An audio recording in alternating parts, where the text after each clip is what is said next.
Bonjour à tous et merci d'être avec nous ce soir ici même pour les législatives 2024 où on a le plaisir de recevoir les candidats. En tout cas, ceux qui nous ont répondu pour cette législative 2024. On a le plaisir aussi aujourd'hui d'avoir avec nous Jean-Éric Ten. C'est ça, hein, Jean-Éric Ten. Comment il est? Hein? Oui, ça va. Ça va, mais cause un peu créole avec cool et bon aussi, parce que, ouais, bande de monde, ça va dans la 3e circonscription, là, on peut peut-être y causer un peu créole, qu'on aimerait aussi peut-être comprendre un petit peu tout ce qui se dit en créole, ou même peut-être en français aussi, qui sait y connaît, hein.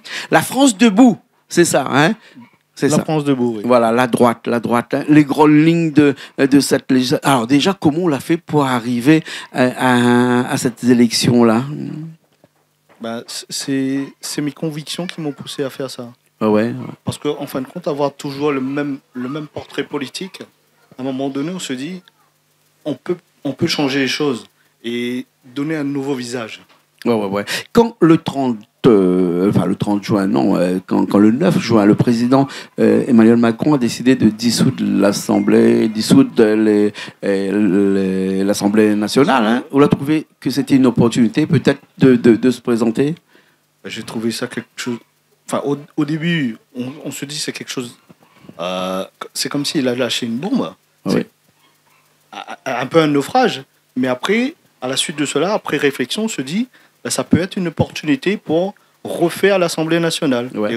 Enfin, voilà. Et surtout pour les nouveaux candidats, parce qu'on fait partie de ces nouveaux candidats qui arrivent là. Tout à fait, oui. Hein, et de, allez, quelque part, de virer un petit peu les anciens et vraiment se remettre du sang neuf dans cette Assemblée nationale. Là. C'est un souhait, c'est un grand souhait.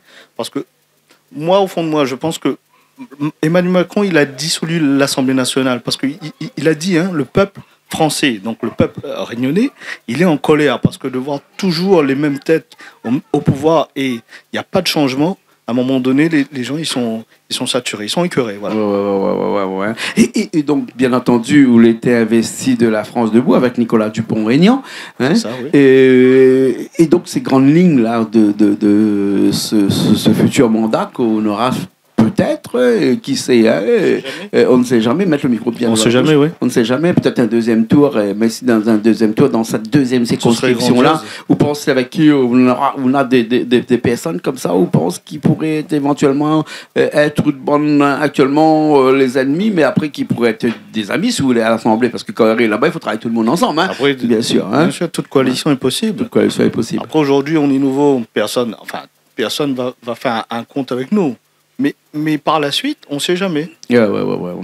3e circonscription. Hein. Alors, un endroit, une circonscription qu'on connaît bien, un endroit qu'on connaît bien. Je connais toute l'île.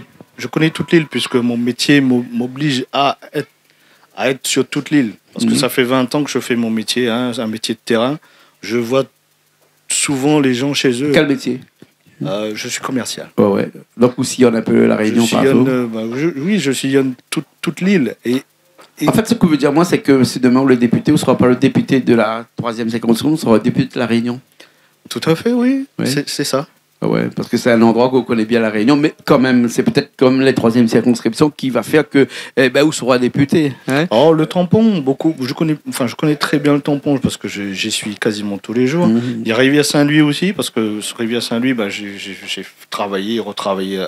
Après, je connais quand même un peu Sillaos. Ouais. Sillaos, c'est entre deux, ça fait longtemps que je ne suis pas allé. Ouais. Mais c'est une très belle commune, paisible. Vous passez un petit peu campagne actuellement? J'ai fait un peu de terrain. Après, il y a une équipe, je remercie déjà cette équipe qui travaille pour nous, Debout la France, Debout la Réunion. Et oui, on fait campagne, on fait pas mal de terrain. Et quand on arrive chez les gens comme ça, c'est quoi leur première revendication comme ça? Il y a trois choses, trois revendications qui reviennent le plus souvent. Bon, le moins, c'est le logement, parce que c'est quand même... un gros problème, le logement. C'est un problème, parce que des fois, on voit des familles qui habitent chez des familles. Ouais.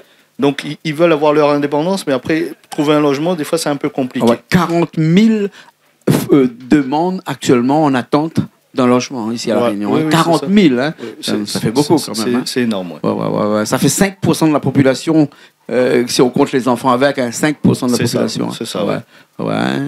Et est-ce que le pouvoir d'achat de ces personnes-là, de cette troisième circonscription, il est meilleur un petit peu, ou a eu l'occasion de... La première revendication, c'est le pouvoir d'achat. C'est le sujet qui revient le plus, c'est les grosses difficultés.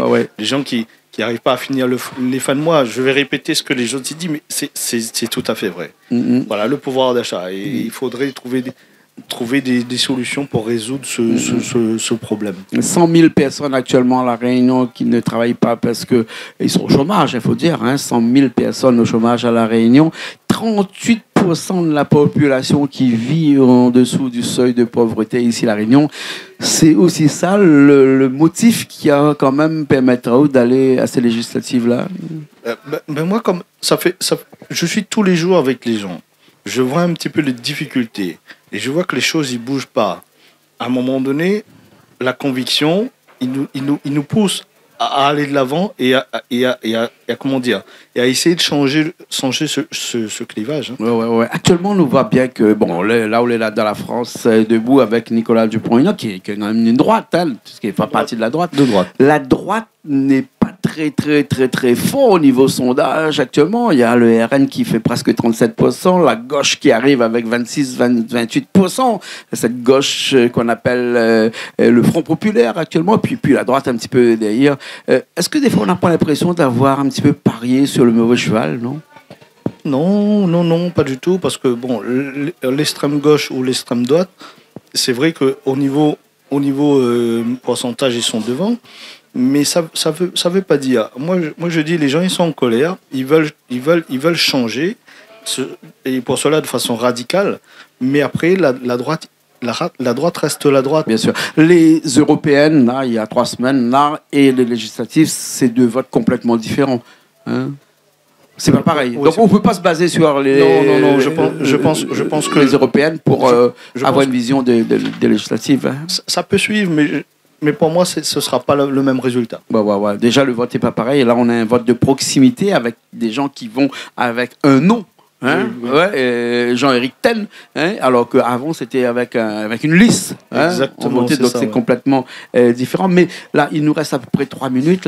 Moi, j'aimerais bien qu'on cause un petit peu avec ces personnes-là qui sont dans la 3e circonscription, qu'on dise un petit peu ce que vraiment on ressent, ce que vraiment on voudrait que soit fait pour pouvoir changer ce monde dans lequel nous vivons actuellement. La caméra est là. C'est ça les votes. Ouais. Mettre le micro bien. Alors, moi, ce que je voudrais dire aux électeurs qui ne croient plus en la politique, parce qu'en fin de compte, les gens, ils veulent plus voter. Moi, ce que je les conseille, même si c'est pas pour moi, il faut avoir de l'électorat, parce que c'est quand même assez grave ce qui arrive. Ces législatives sont quand même très importants, et ne pas laisser la voix à un parti qui va arriver au pouvoir et qui risque de pas faire l'affaire. Ouais, d'accord, ok. Et les abstentionnismes, ça c'est un gros problème encore. Ça, à chaque fois à la fin de l'émission, je parle des abstentionnistes parce que on a l'impression que les gens ne croient plus à la politique, les gens veulent plus voter, les gens veulent aller en pique-nique le dimanche au lieu d'aller voter. On a quelque chose pour dire ça quand même. Non, les gens sont dégoûtés. Même s'ils sont dégoûtés aujourd'hui, il faut aller voter. Parce que c'est quand même un sujet grave. La dissolution de l'Assemblée nationale, c'est quelque chose qui peut être catastrophique. Donc il faut reclasser les choses comme ils sont. Quand ils votent, ils vont donner leur avis. Et nous, si on est élus, on va pouvoir porter cet avis-là à l'Assemblée nationale et changer les choses. Bien sûr.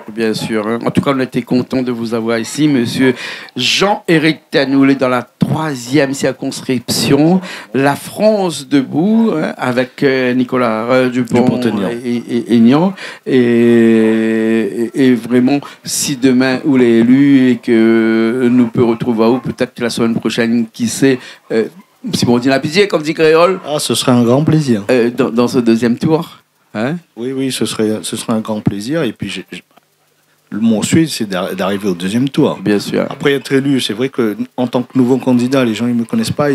Mais moi, je demande juste la confiance que je vais rendre. Je vais rendre par la suite. Parce que si je suis élu, je vais faire en sorte de porter la Réunion au niveau de la France. Bien sûr. En tout cas, merci beaucoup. C'est moi. Merci. Monsieur et Jean-Éric Ten, 3e circonscription, La France debout. Nous retrouvons prochainement dans d'autres émissions politiques tout de suite après. Allez, à bientôt.